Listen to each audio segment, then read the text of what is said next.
Welcome back to the Lydia McGrew channel.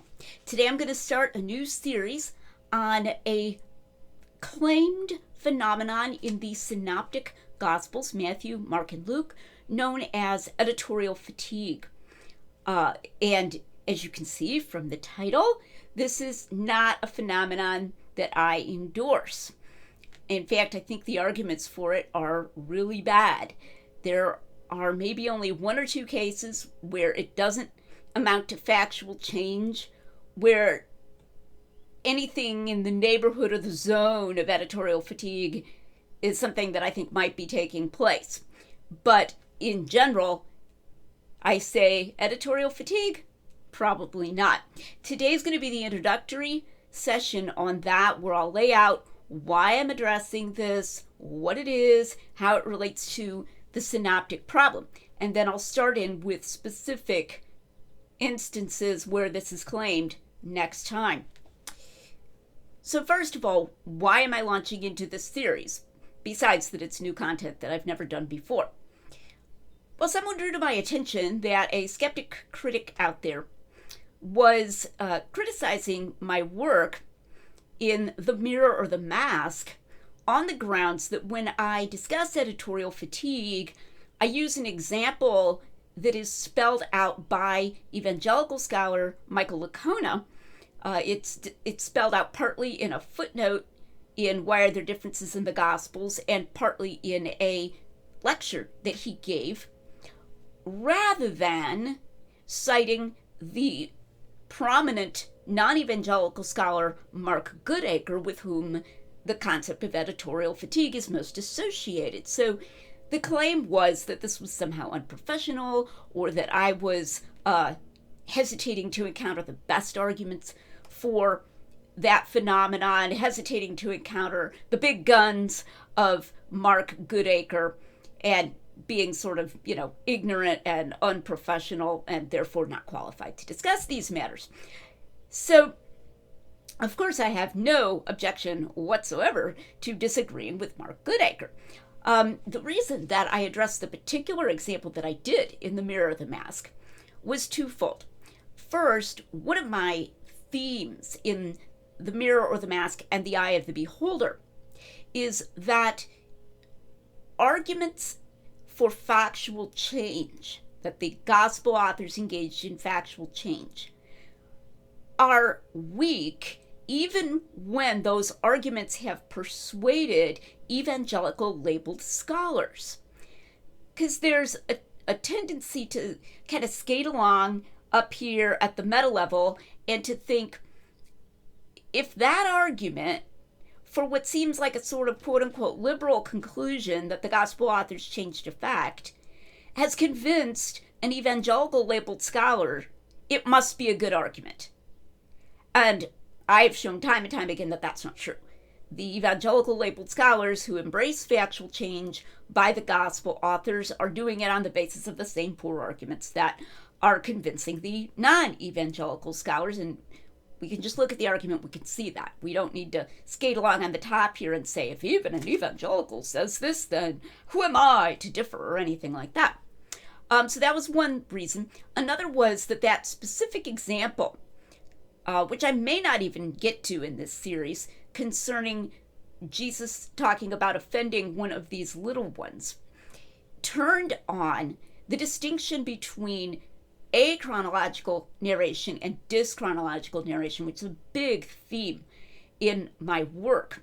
And that achronological narration, which is just not giving a time when this happened, not intending a time when this happened, was being confused for dyschronological narration, which is when you try to change the time that something happened or change the amount of time that it took deliberately. Okay, so it was therefore very pertinent to one of the main things I was doing in that book. Two of the main things I was doing in that book, actually. So that was my reason. I have no problem. I'm going to address Mark Goodacre's arguments for editorial fatigue in this series. In fact, next week I'm going to start with the example that Goodacre himself says is the best example. So, there we go. Not picking low-hanging fruit or anything. I want to note here, though, that there tends to be a self-insulating, or what we might think of as a circular definition of being qualified within New Testament studies. At first, you might be told, well, you're not qualified because you haven't dealt with this book. Or you haven't, done enough research, or whatever it might be. Then you go out and do that, and you strongly disagree with that book. You think that book's arguments are extremely weak. And then the conclusion is, well, you think those arguments are extremely weak. You're writing like an outsider. You're a naive conservative, etc. So what becomes evident is you're not going to be admitted to be qualified to disagree, especially not to disagree at any really fundamental level. You have to speak the language, give the secret handshake, you might say, and be deferential at least. Say, oh, this is a really deep argument and it's got something to it, but I don't agree with this over here, this one thing. You see, and in that way, the field is completely insulated from any radical critique that comes from what is considered to be a conservative vector. That must just be a result of insecurity or naivete or being wedded to your religious assumptions or whatever. That can never be an argumentatively cogent critique. And I haven't been willing to pay those dues of sounding deferential, sounding like these arguments are good, if I think that the arguments are terrible. And it's all about the arguments. It's not about a credential, and it's not about, speaking the insider speak. But I have no objection to being aware of the arguments, and then I usually find that they're just wrong, virtually always. And certainly always if it's been a matter of claiming a knowing change of facts by the gospel authors. I don't think there are good arguments for any instances where they do that. Not for a theological reason, but for historical and epistemological reasons. All right, to move on. What is editorial fatigue? I'm going to link in the show notes a very important article by Mark Goodacre. It was regarded as very influential because it's available for free online from his site as a PDF. I also have access to his book on the synoptic problem, A Way Through the Maze, so I may cite that from time to time. So please don't say, well, she cited the article, but she's not aware of the book. There's really nothing in the book, as far as I can see, that is any better argument. In fact, he's often repeating verbatim the arguments that he gave in the article. The theory of editorial fatigue is almost always a theory that a gospel author changed the facts. There are a couple of places, I can only think of two right now, where Goodacre seems to be saying just that they meant to change some wording that wouldn't change any fact, and then they kind of got tired and drifted back into the wording that they had intended to change consistently throughout, but it doesn't affect any fact. Most of the time, it's a theory of factual change. So here's how it goes. You have an author, let us say Matthew or Luke, and in fact it is going to be Matthew or Luke, working with a source. Sometimes that source in Goodacre's arguments, which he gets from Goulder, a critic named Goulder, that source is Mark. So Matthew's using Mark as a source, or Luke is using Mark as a source. Sometimes in Goodacre's arguments, it's Luke using Matthew as a source. So it's a feature of Goodacre's scholarship that he rejects the existence of Q as a separate document. That is not because he is a conservative and it doesn't make him particularly conservative. So don't be confused by that, because sociologically a lot of times you might associate rejecting Q with someone's being a conservative scholar, but Mark Goodacre doesn't, think of it that way. And in fact, one of his arguments for rejecting Q is that this editorial fatigue, in his opinion, shows that Luke is directly dependent upon Matthew. Matthew itself, not upon a common source that is Q. Now, in this theory, the author starts out a story by making a decision to change something from his source factually. Not because he has some reason to think that it happened a different way, and no, because he's just making literary changes, because the author is not that constrained by the truth. In fact, it strikes me many times, and I'll probably be mentioning it again and again in this series, how seldom Goodacre takes seriously the idea that Matthew or Luke was constrained by truth, and therefore that he really is telling what he believes to be the truth, as opposed to just, willy-nilly saying, I'm going to change that. So the example I'll be discussing next week, and I don't want to go into it too much today, is the idea that in the feeding of the 5,000, Luke geographically changed the location of the feeding of the 5,000, not due to some other factual evidence, but due to some unknown motive. In fact, Goodacre even says in a footnote to his article that it's a mystery as to why Luke did this, but supposedly he did it from a deserted place to the city of Bethsaida. If you follow skeptical criticisms against the Gospels, you will recognize this as a claim of contradiction. That supposedly in Mark, the feeding of the 5,000 takes place in a deserted place, and supposedly in Luke, it takes place in a city.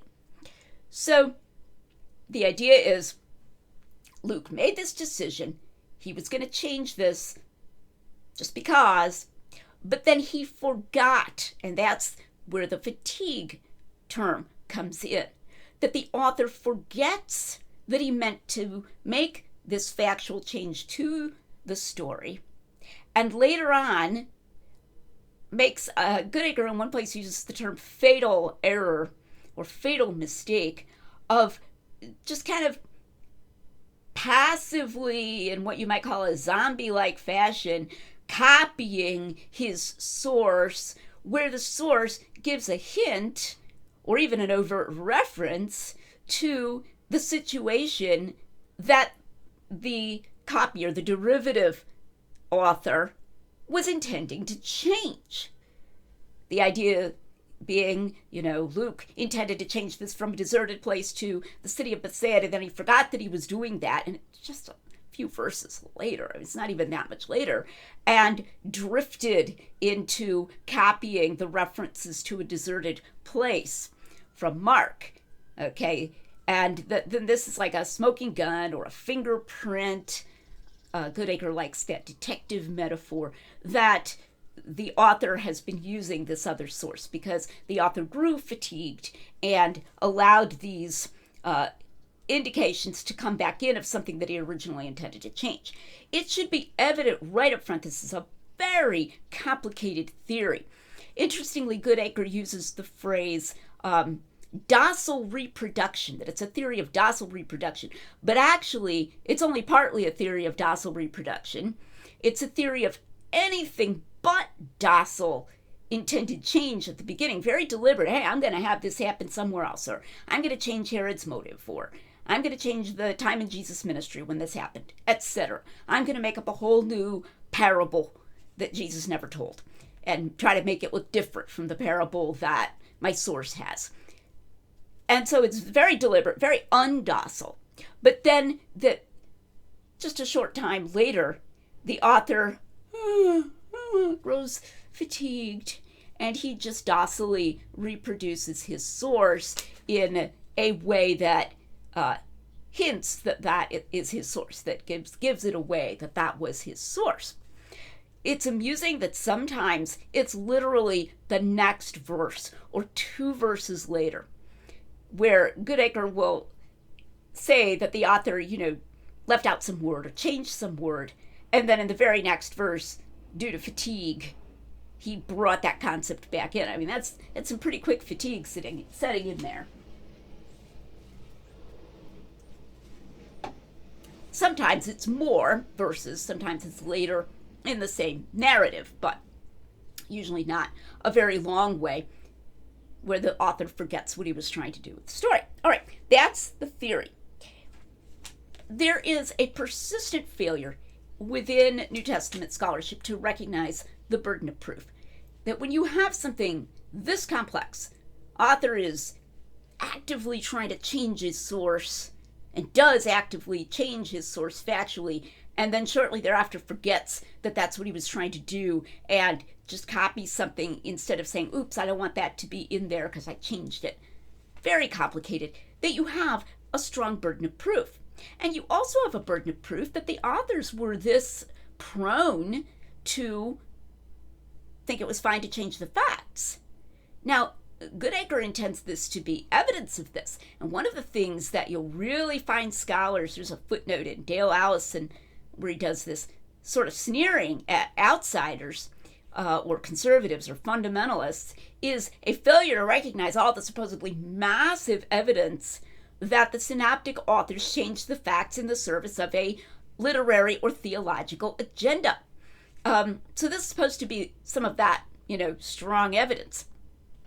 But what you really find is that it's just a convoluted theory, it's unnecessary to the data, and that I think the reason, or part of the reason, that Goodacre just concludes, see, we got the fingerprints here, is because he started off with a pretty high prior that Luke and Matthew thought it was fine to change the facts, that this is the kind of thing they were doing in redacting their sources.